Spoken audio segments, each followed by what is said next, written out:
everyone. Welcome back to another episode of the Always Closing podcast. Today I am here with the one and only Michelle Del Muro. Hello. Hi. How are you? I'm doing good. How are you? Good, thank you.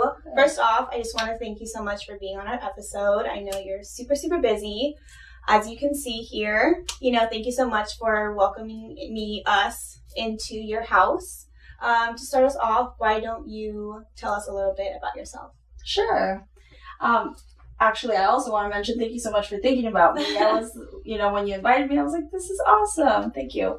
I'm Michelle. I'm a real estate agent here in Southern California. I work in LA County, Inland Empire, San Bernardino County. I'm everywhere. So I've been in the industry for a few years now, and I'm just excited for the new year and kind of just to continue to work on my passion, which is real estate and entertainment. So I'm happy to be here. Yay. What are some of your New Year resolution goals? My New Year's resolution. Okay, so I want to really stay dedicated with creating more content on a more, consistent basis. Yeah. You know what? One of my goals, and I wrote it down, it says, don't overthink it. Okay. Just straight up don't overthink it. Yeah. I think sometimes I do overthink things. I think everyone does, especially me, I'm just like, you do? Gosh. Yeah. Yeah. So that's me as well. So don't overthink things. If you have an idea, just go for it. And that's one of my goals. Nice. I love it. I'm going to write down that also. Because I always think all the time in everything that I do, not just work life, but in personal life. Mm-hmm. And I think sometimes when you overthink things, you also kind of fear yourself out of it. And you don't always follow through with it. So I'm going to try your new resolution. Yeah. So you're a realtor. How long have you been in real estate for? I have been in the real estate industry for about 5 years. Okay. I actually was just like you. I was a sales rep for an escrow company. Love that. Yeah. And through that career, I found my passion for real estate. And so it's been 5 years, yeah. Wow. Yeah. Okay. What escrow company were you with before? I was with Hacienda Escrow in Ontario. Love them. Okay, cool. And so with you transitioning over from escrow to real estate, Mm-hmm. do you think with the knowledge that you gained in escrow and now you being a realtor, do you think it helped you in any way? Oh, 100%. In what 100%, ways? yeah. I always say I'm blessed that that's just kind of how my journey went. Just understanding the process, understanding verbiage, understanding the legalities of things. And so, yeah, for a little while there, I was managing both. Okay. I was still doing the escrow and I was doing the real estate, and it was working out fine. But then, I kind of wanted to just take a chance and full force into it? Yeah. So this would be my first year doing it full time. I've always been able to juggle both of them very well, but this would be my first year that I'm no longer with the escrow company. Okay. Yeah. And do you think now that in the year that you full dedicated yourself to real estate, do you think you gained more listings, more clients? Do you see a bigger change in your full force, full time in real estate, or do you think it's kind of been the same when you were doing part-time? To be honest, yeah. There's obviously I'm pouring more hours into it. But like I was saying, I kind of always been able to manage both. So I've always been, pretty active in both. Okay. But yeah, I really see myself kind of doing double the amount. Okay. Of production. Yeah. So yeah, I'm excited. Yay, I'm excited for you. I always see you your content posting. You're always out there. I see that also that you network. Do you think networking is really important? Because a lot of me, I'm a sales rep in escrow, and obviously part of my job is to network. Mm-hmm. But a lot of realtors that I know, they don't like going to networking events. Yeah. Do you think that's helped you? For sure it has.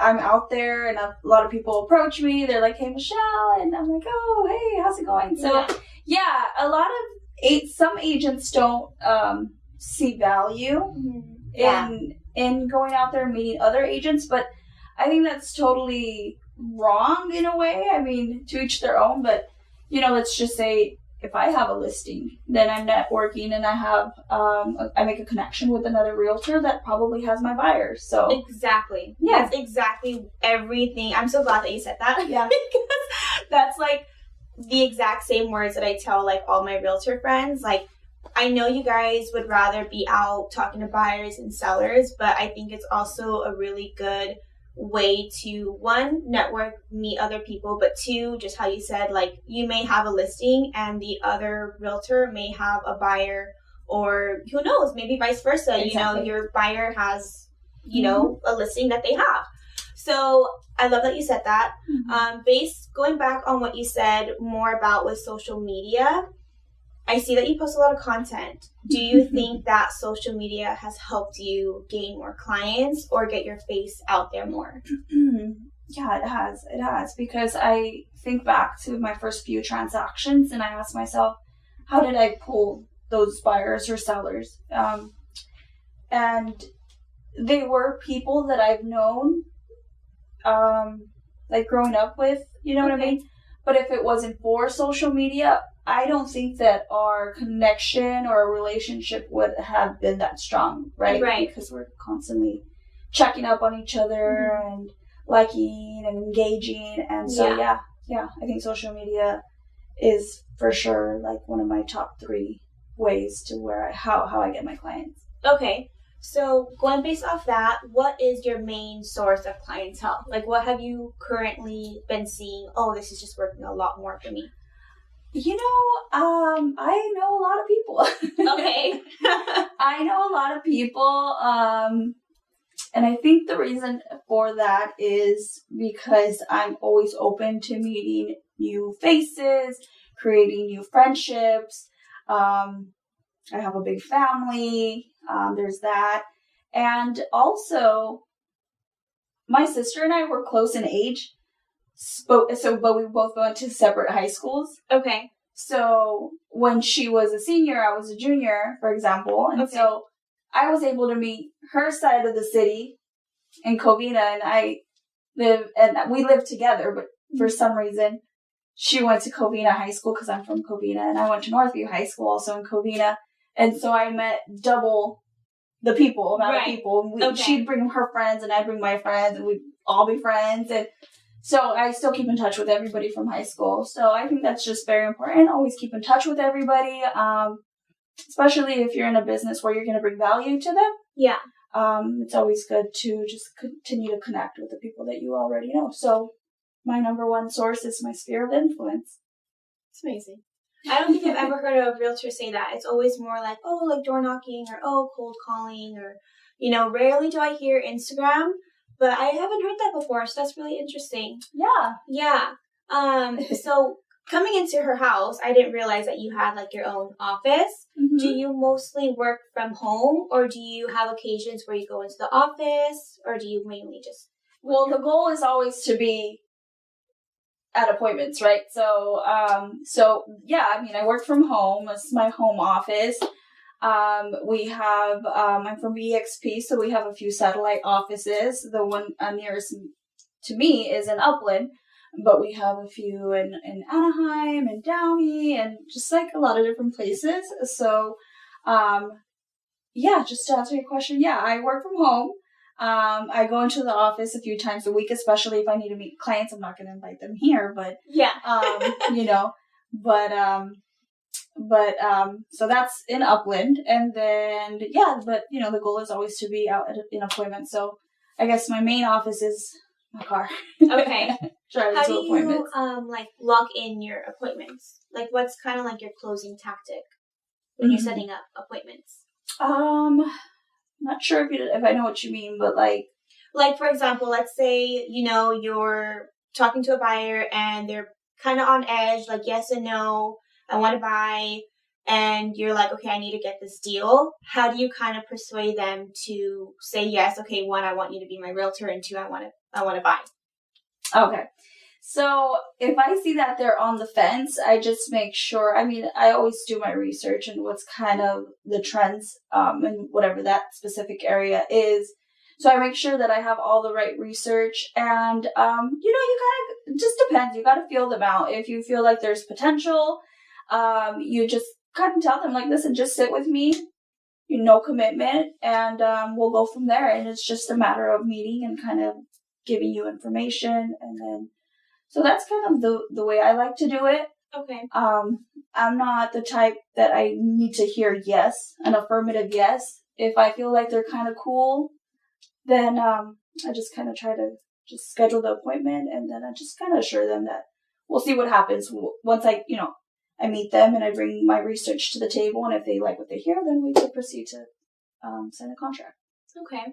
So I was at an event, I believe, last Friday or last Thursday, and the speaker was telling me, buyers and sellers are more like based on emotion. Like if they connect with you more, you're more likely to get the deal than you speaking to them more like on logical terms. Mm-hmm. Do you think that's like something valid to say, or do you think it comes like both like hand in hand? No, it's 100% valid. Okay. I agree. I agree because, it's a big decision to decide to sell your home or decide to buy a home. And so you kind of have to have that, connection.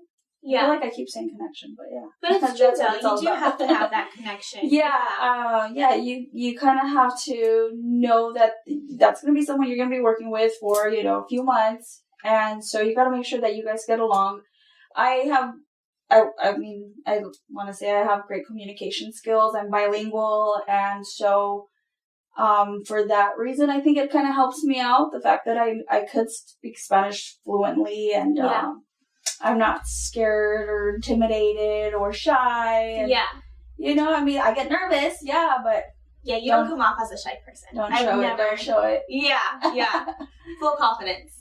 So going based more on you and your realtor lifestyle, what is a normal day for you? What's like your morning routine, your daily routine?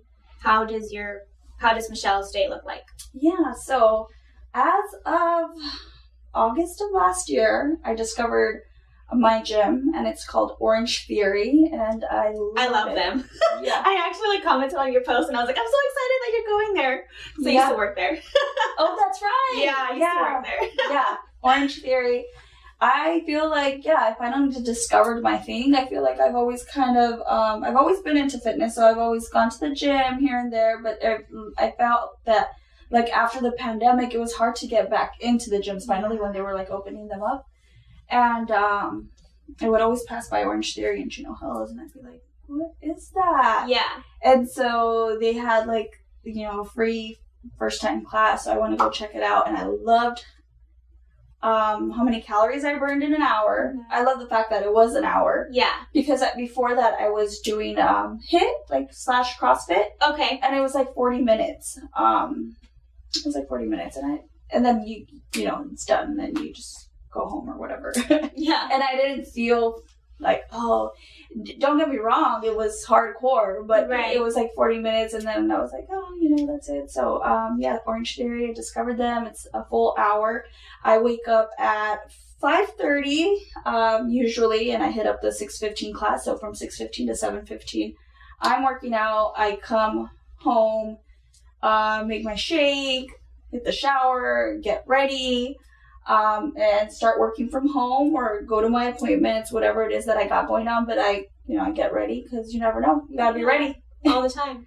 You gotta be ready because it's been like it happens. Sometimes you get a call and you're like, you gotta be ready. Yeah. So, just that's kind of how my day goes. And then I try to kind of wrap things up, around 5 or 6. But the reality is sometimes I'm working until like 8. Yeah, I feel like you're at like 10.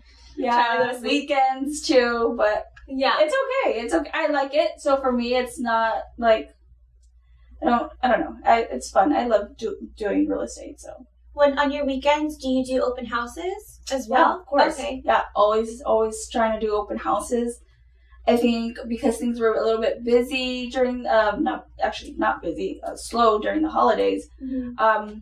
I would still work on the weekends if I wasn't doing open houses, and I was just really cramming into my CRM, making sure that everything's up to date and fresh, and because I love CRM for me is like another thing that's really important. So making sure that everything's already plugged in and up to date.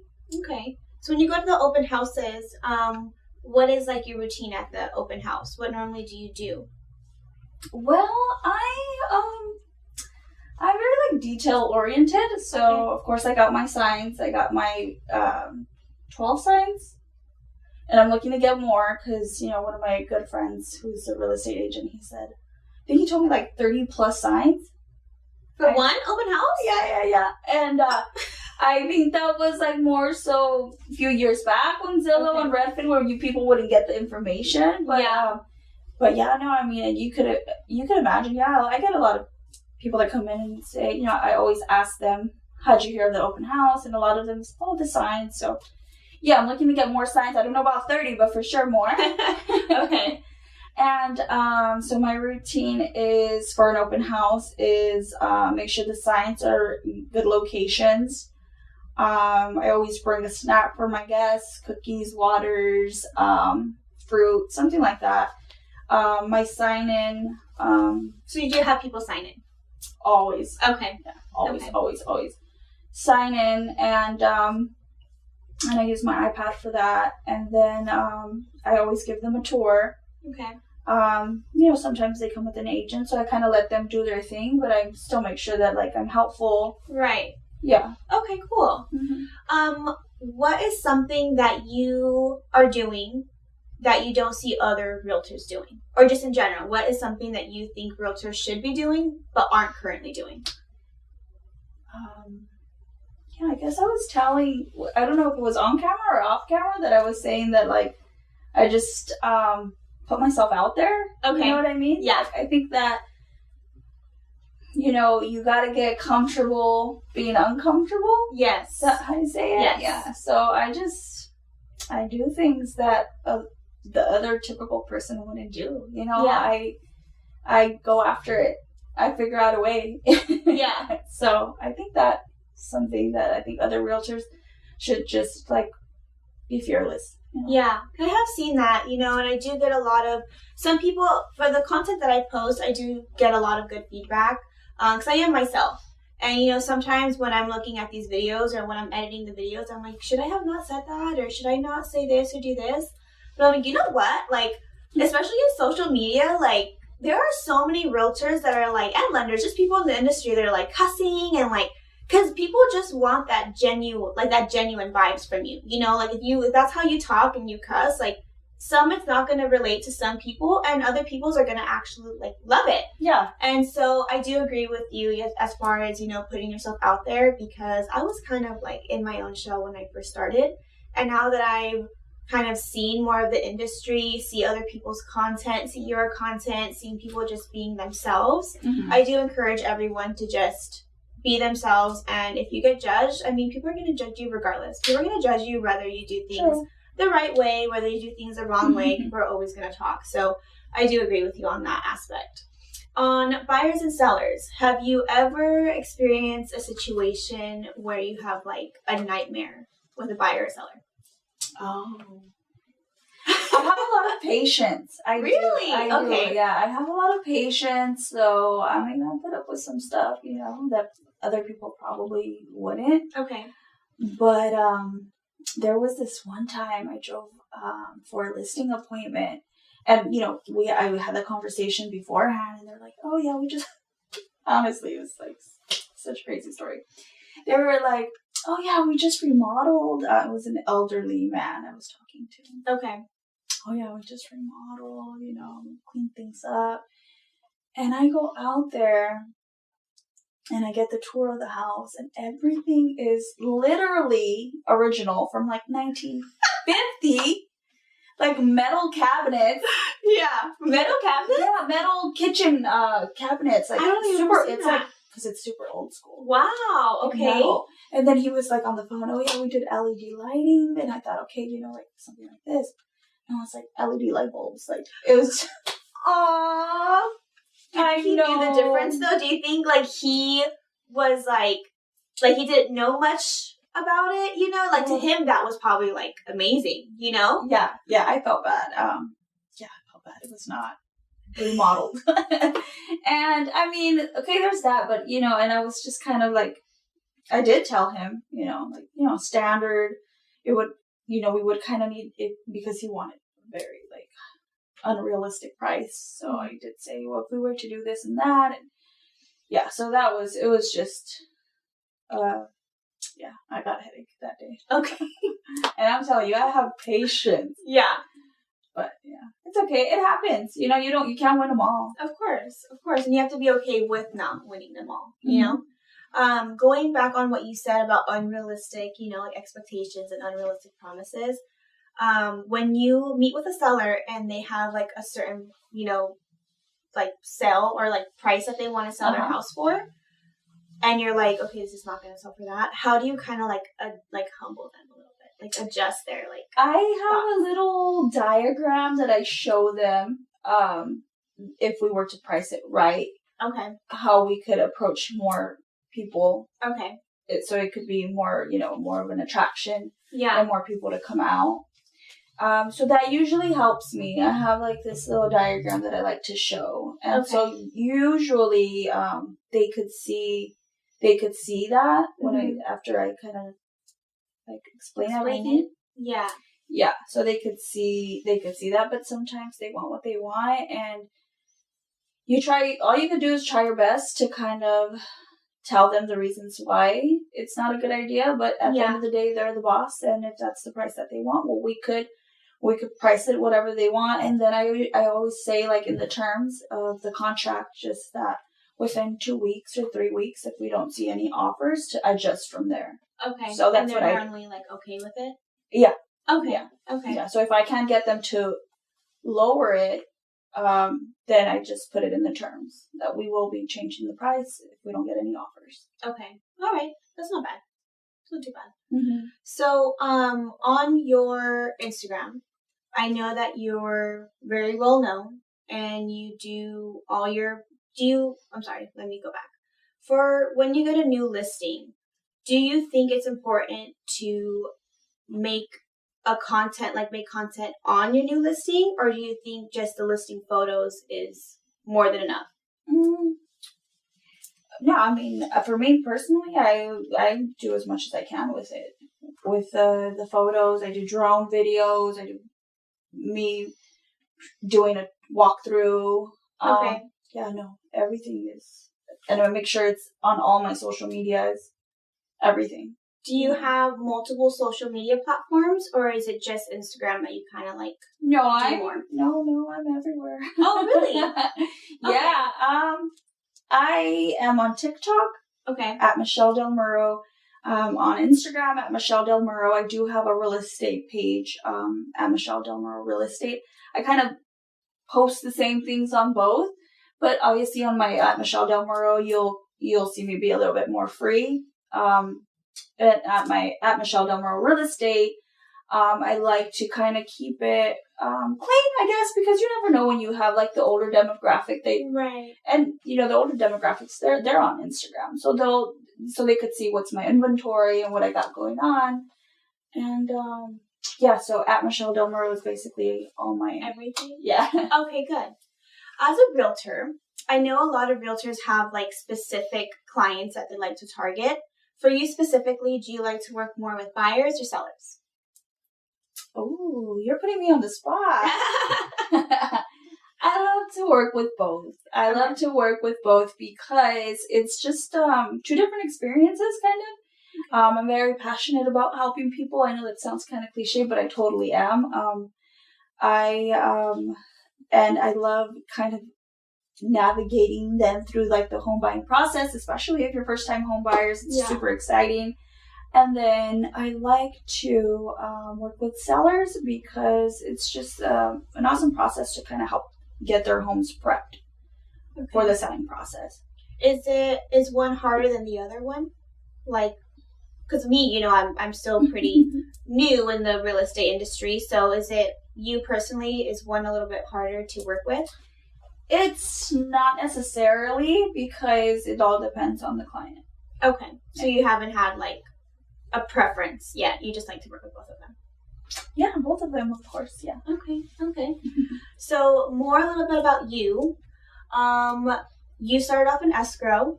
Yeah. So have you been in total in the industry of 5 years, or have you just been doing? Because I know you said total of 5 years. Is that just real estate, or is that both? No. I've been in escrow real estate industry for like the 5 years. And Okay. Okay, got it. Okay. So we're starting to wrap up the show. I want to give you an opportunity to say anything that you would like to say. If you have any listings coming up, if you would like to let everyone know where they can find you, we can put it up at the bottom. Cool. Yeah. All right. Yeah, you guys can find me at Michelle Del Muro, at Michelle Del Muro Real Estate. That's my real estate page, and you guys could see my every move. I like to document everything, and you guys could see everything that's coming up. And thank you so much for having me. It was fun. Of course. And one last question I want to ask. Yeah. What is one fun fact about you? Oh, one fun fact. Or something that no one really knows about you. One fun fact about me is that I love fashion. Obviously. Well, Michelle, thank you so much for taking the time out of your busy schedule to join me and answering all my questions. And I hope to see you soon. Thank you.